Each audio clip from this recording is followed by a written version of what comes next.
In question 1.1, we want to find the worst and best case runtime in theta notation with respect to n. I generally approach these kinds of questions by drawing out the recursion tree. So in this diagram, we let each node represent a function call to and slam. In the first call, we have input n. So if n is greater than 0, we iterate through the for loop n times and call and slam on n divided by 2. And then in the next call, when the input is n divided by 2, we iterate through the loop n divided by 2 times, and then call and slam on n divided by 4. And then we continue recursing in this way until the input reaches 0. And we can generalize this by looking at the relationship between each level of the tree and the amount of work done per level. So in this example, when I is equal to 0, we perform n divided by 2 to the power of 0 amount of work.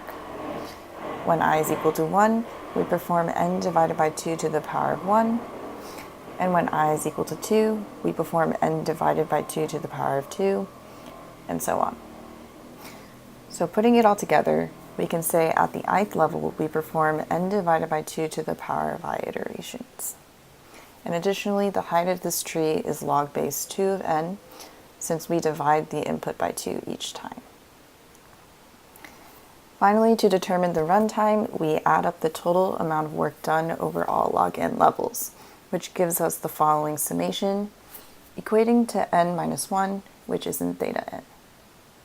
So this is actually both the best and worst case runtime, because this analysis generalizes with respect to any value of n.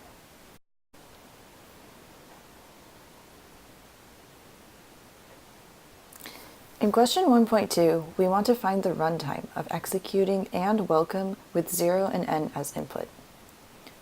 So just quickly stepping through the function, you have an initial for loop performing iterations from low to high.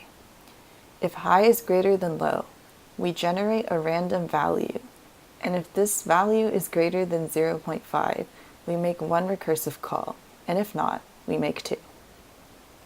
So the two extremes here would be always executing the first case or always executing the second. So let's take a look at what happens when coin is always greater than 0.5. We start off with inputs 0 and n. We then recurse with inputs 0 and n over 2, then again with 0 and n over 4, and so on until the high value reaches 0. At each function call, we iterate through the input interval before recursing. So at level 0, we have n iterations. At level 1, we have n over 2 iterations. At level 2, we have n over 4.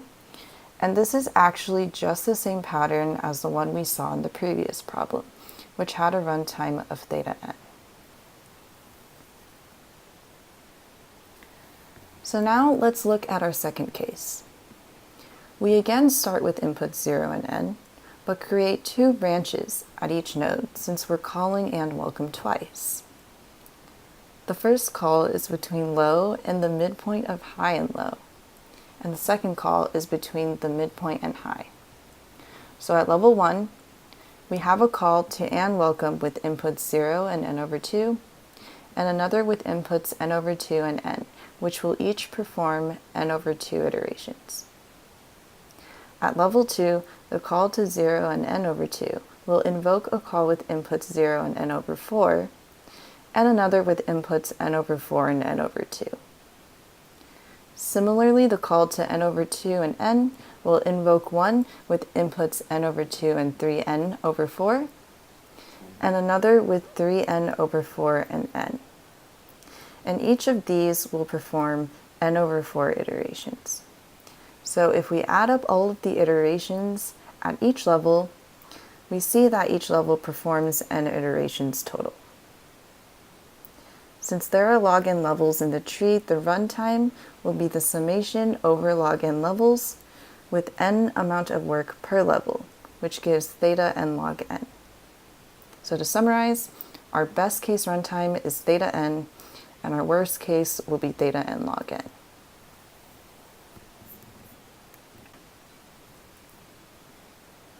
In question 1.3, We want the best and worst case runtimes of the to-the method in terms of n. So here it looks like all we do is recurse until the input is less than or equal to 1. So with the first call on n, we invoke two calls to the function with inputs n minus 1. And those calls will each invoke two calls on n minus 2, and so on. As we can see from the diagram, the height of the tree would be n, since we subtract 1 each time we recurse. Additionally, the work done at each node is just constant, and since for each level I there are 2 to the I nodes, we obtain a summation of 2 to the I for values of I ranging from 0 to n, which comes out to be theta 2 to the n. Like in 1.1, this analysis applies to all possible cases, so this runtime is both the best and worst case.